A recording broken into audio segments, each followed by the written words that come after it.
Good evening. Man Cave Sports back with a week 3 Vikings recap after a lackluster performance against the Atlanta Falcons, which we discussed last week.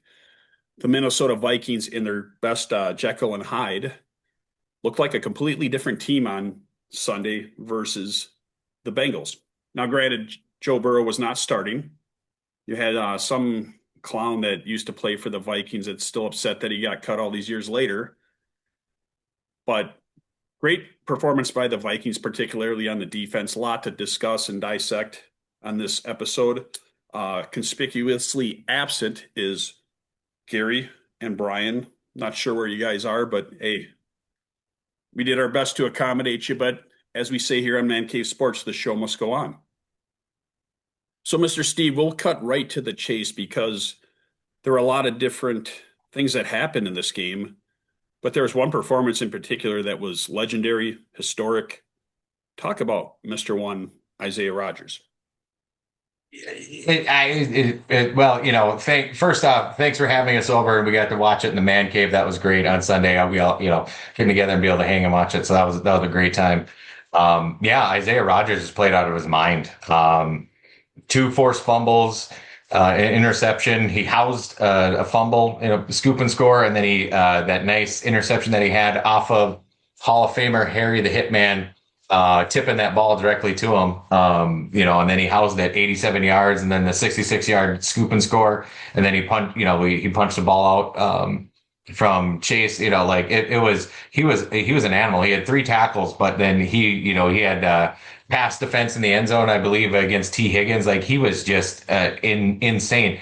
And, like you talked about Burrow being out, I don't think that really would have made a difference because these were all after, these were all things that the Vikings did, not necessarily that, was a bad throw per se, or, the ball was already in the people's hands when he knocked it out. So, I mean, Isaiah Rodgers, setting NFL records, he's setting Minnesota Vikings records, with his returns.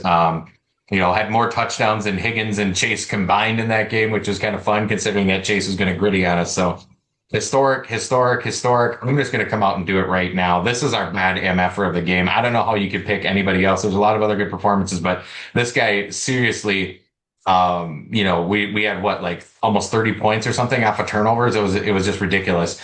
Isaiah Rodgers, definitely bad MFer and well deserved. His effort out there was second to none. Yeah, you make a great point about whether or not Burrow was there because you had the hairy deflection, you had the strips, the forced fumbles. So, I mean, regardless of who's at quarterback, those aren't plays necessarily indicative of the person playing at that position when it happened. So, but great performance by Mr. Rodgers there. Rodgers, not Mr. Rodgers. Going to talk about the injuries because it was huge to get Christian Darrisaw back as well as Harrison Smith. The Gink was back.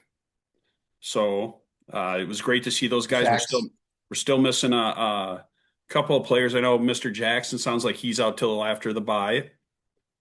Sorry, Miss Jackson, for that injury. But outside of that, it looks like we'll get some people back too. I think Kelly's coming back next week for the big matchup against the Steelers. So I think the injuries definitely, now that they're starting to recover and get out of that hole that they were in to start the season, and then even after week 2 against the Falcons, where a lot of players went down, I just think things look a lot better than they did a week ago when we convened and talked about the team. Yeah, most definitely. It was definitely a tale of 2 weeks, that's for sure. So, Steve, talk about the special teams because, man, Will the Thrill, he keeps doing different things. Already twice in the season, he's, I believe, tied the record for longest field goals at Soldier Field. And now he just set the Vikings record in this past game. And not to mention, obviously, our rookie returners playing great. Our punter had, I think, by far his best game of the year. So talk a little bit about the special teams and how they contributed to the win. Yeah, the special teams, and especially when you get a team that's struggling a bit with injuries and identity, and we got the rookie QB, now we got the red rifle from North Dakota there, and Carson Wentz coming in. Special teams, this play has been huge. Our coverage has been good, and our return game's been good. I will say I was a little bit irritated because it seemed like Price was dancing a little bit more instead of getting, putting his foot in the ground and hitting north and south. But again, his average is up there, and he did a great job of helping to flip the field. When the defense would come through and get a stop when we weren't turning him over, 5 total turnovers, definitely helped that out. But Will the Thrill, that kid, like he looks like somebody that's in college to be an accountant. You know what I mean? Like he just nondescript looking little kid, but he's got his own fan page. Everybody, there's a lot of people that like him. 62-yarder, set the record for the Vikings. It was beautiful, and you and I, when we were watching it, that thing might have been good from close to 70 because that Yep. was like 10, 15 feet up the post. So I mean, that was had some. He got all of that one. He hit the driver on that one for sure. And then right. Sometimes that donut loving chubby dude. Sometimes he shanks one every so often. You're just like, oh god. And they're always at the most inopportune moments. But this game, he got a full leg into it, and that really helped to set our defense up to be able to do what we did because it provided a longer field for Cincinnati to be able to move the ball. So overall, I'd give our special teams an A grade. Miles Price, little less dancing, please, but 62-yard record field goal, great punting, and good returning. I don't know how much more you can ask for. Most definitely. And the big story coming into this game, obviously JJ McCarthy out and Carson Wentz, who they acquired right at the end of training camp. Somewhat of a surprise. I was happy with the move. It was one I would have made maybe last winter. He was somebody that I had my eyes on to back up uh, JJ McCarthy, but thought he played a workmanlike game. Had a couple of sacks that maybe he could have released the ball a little quicker. Missed a couple of throws too, but pretty damn efficient. 14 to 20 for 173, 2 touchdowns, and a quarterback rating of, I believe it was 129.8. So, I don't think you could have asked much more out of him for his first game with this team, having only been with the team for a few weeks. And then you get the added attraction and a blowout of Max Brosmer, who's an adopted Minnesotan. He played his senior season at the University of Minnesota for the Gophers and has become a fan favorite, making the squad as a undrafted rookie. Talk about both of their performances. Yeah, I think Carson Wentz hasn't been here quite a month yet, and so I think that made a bit of a difference for him. He's not quite in rhythm with some of the receivers just yet. He's thrown it. He had a couple that went to back shoulder instead of front shoulder, and then a couple that he just flat out missed. But he's got to pull the trigger. He's got to trust what he's seeing, and I think that'll come with time. Give him some more time under center and working with these guys. I think he'll be okay. He just had to knock some rust off. But yeah, he was very efficient. The 2 touchdowns look good to the tight ends. I like that.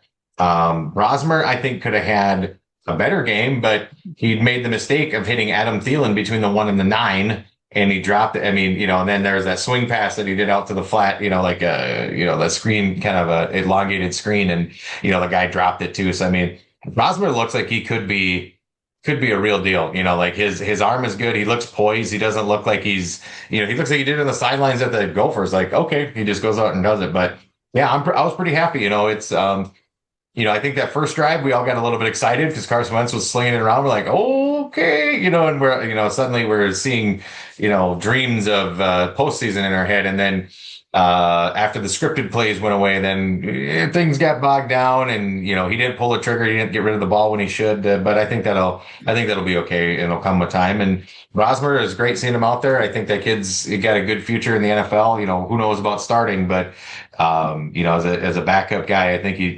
can make stay on our squad and maybe move around to some other places. So I was happy with the quarterback play. They didn't cough the ball up. No stupid turnovers, no stupid interceptions. So that was what we needed to make sure that we didn't let Cincinnati back into this. So overall, I'm pretty happy. I'd give it a B grade, for doing that because it's not.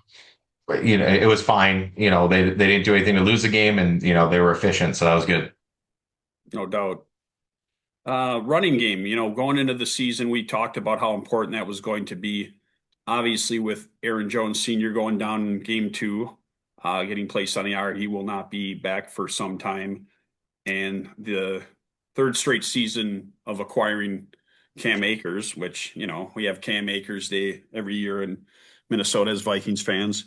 But also Xavier Scott got some run too. So talk about the run game. Obviously, Jordan Mason was a beast, and we knew he'd increase his workload with Jones out, but he had 16 carries for 116 yards, 2 touchdowns. Was just a beast out there. And even in the receiving game, the running backs, Akers and Scott each had or Scott had a reception. But talk a little bit about the running back performance. Yeah, I was really happy with it. I mean, Aaron Jones going down, you kind of know that's going to happen, right? And so I think that's why they brought in Jordan Mason, and I think we were all universally happy that they brought him in, and he's showing up dividends because that guy is hard to tackle, right? Like he hits that hole hard. He's falling forward. If you get, if you try to arm tackle him, especially late in the game, when people get tired, good luck with that. And it was nice to see him get 116 yards on the ground, 100, because that's something we really haven't had much the last couple of years is, 100-yard rushers. Like that's been kind of hard to come by. So it was good to see that. It's a different dynamic. And it was consistent. I mean, like overall, we had almost 170 yards rushing. Cam Akers got in a little bit in mop up time in the fourth to get some run, but that Xavier Scott, he looked pretty good too.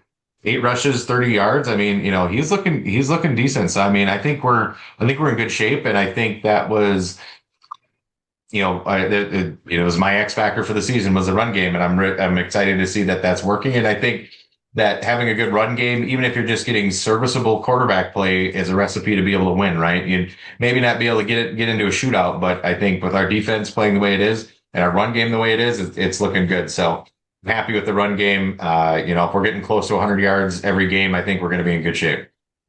Yeah, and I think everybody knows what they're going to get with Cam Akers. I mean, obviously, he's not going to be a 5 yards per carry speedster. Serviceable veteran, can catch the ball, can block, but to get some run out of Xavier Scott to alleviate some of the burden on Jordan Mason, that was cool to see. I mean, he got 8 carries and did a decent job, so you'll probably see more of him going forward. But yes, I don't think you saw a big change in momentum or how they operate the run game with Jones sidelined, and I think they'll be okay at the run game if they can keep those three healthy until he gets back. Yeah, most definitely. All right, NFC North standings. So there is now a three-way logjam at first place. Surprisingly, the Packers lost the Browns. We were watching it on the red zone as we were sitting here in the man cave, all the games going. And that game looked like it was pretty much a done deal. I believe they were up 10-0 with like a few minutes left, and all of a sudden Cleveland came storming back. I think everybody here, as much as we despise the Packers, realized that through the first two games they looked pretty damn good, and I think the rest of the NFL would agree with us on that.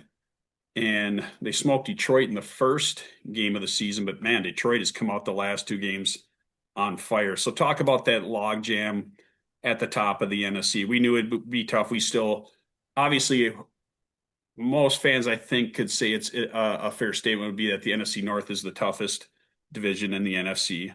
You can make a case for whether or not it's the toughest in football, but and so far, I mean, granted, they beat Dallas, but for the most part, the Bears are who we thought they were.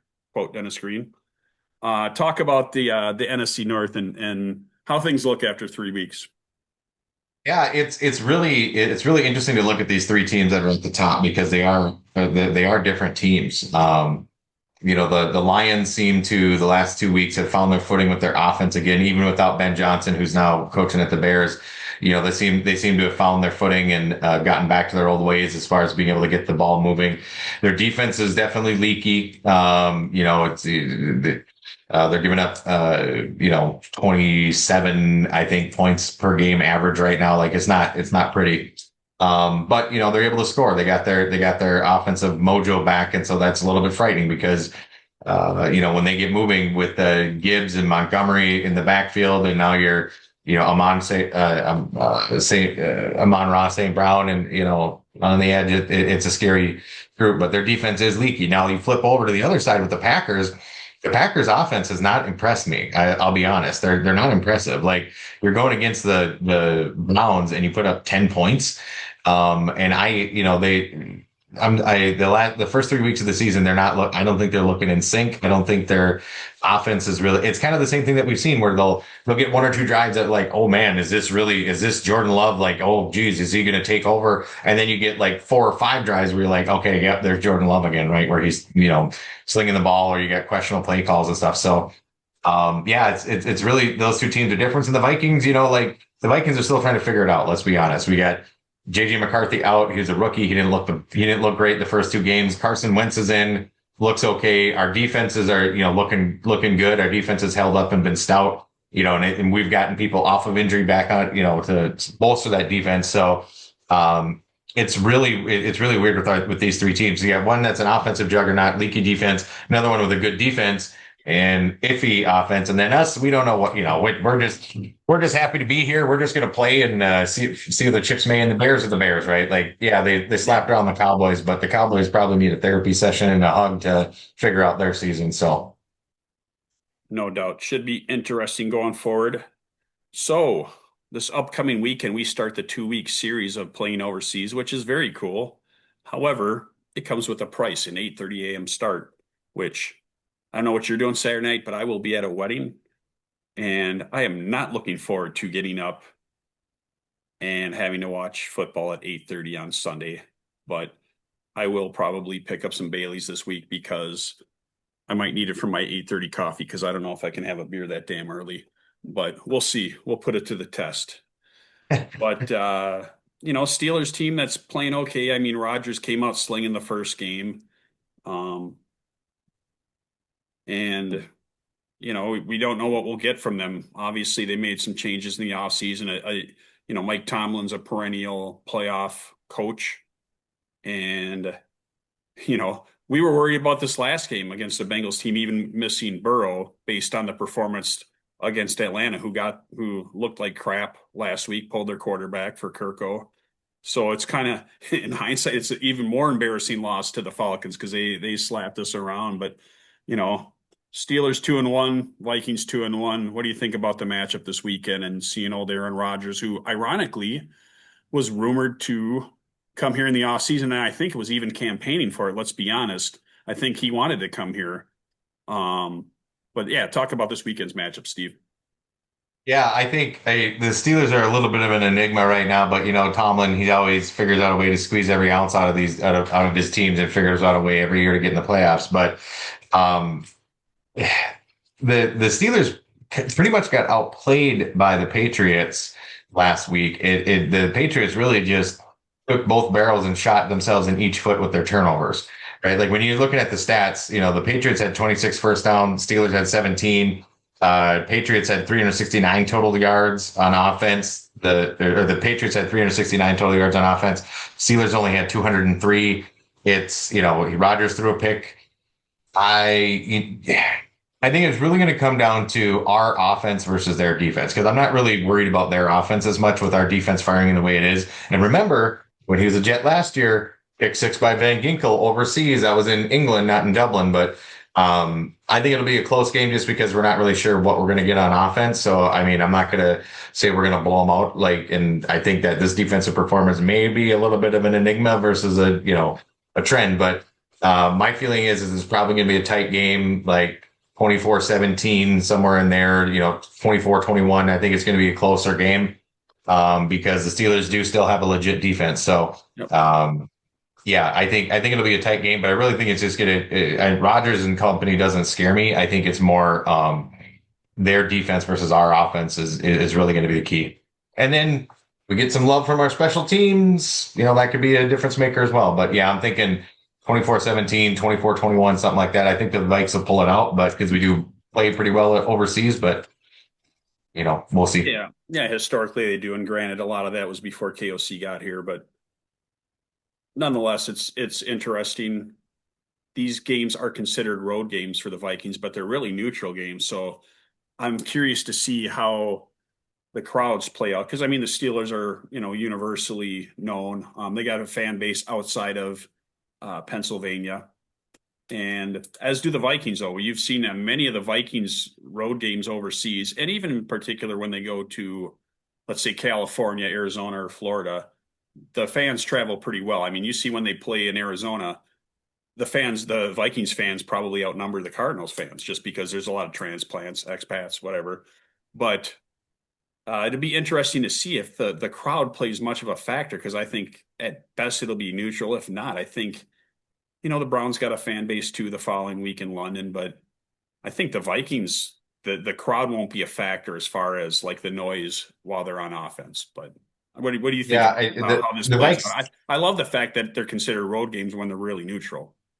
Yeah, and the Vikes do have a good fan chapter there in around London and stuff like that too. So I mean, who knows if they're going to make the trip no over the water there to jolly old England from jolly old England to my family stomping ground in Ireland. But yeah, I think the Vikes fans will be there. But yeah, it is kind of a neutral and um, we've had some people that have done pretty good overseas. Adam Thielen has had some good games overseas. Obviously, Van Ginkel last year. So, yeah, I'm not excited like you are about the 8:30 a.m. starts, but hey, but football's football. You might have Bailey's. I might throw a little Jameson in the old coffee cup and get the morning started, huh?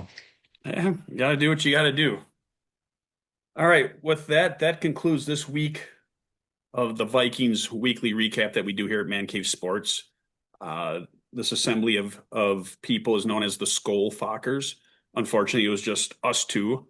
So Gary and Brian, you guys are on notice. Get your asses here next week. But appreciate it, Steve. We will talk soon. And that is a wrap. Skull Vikings.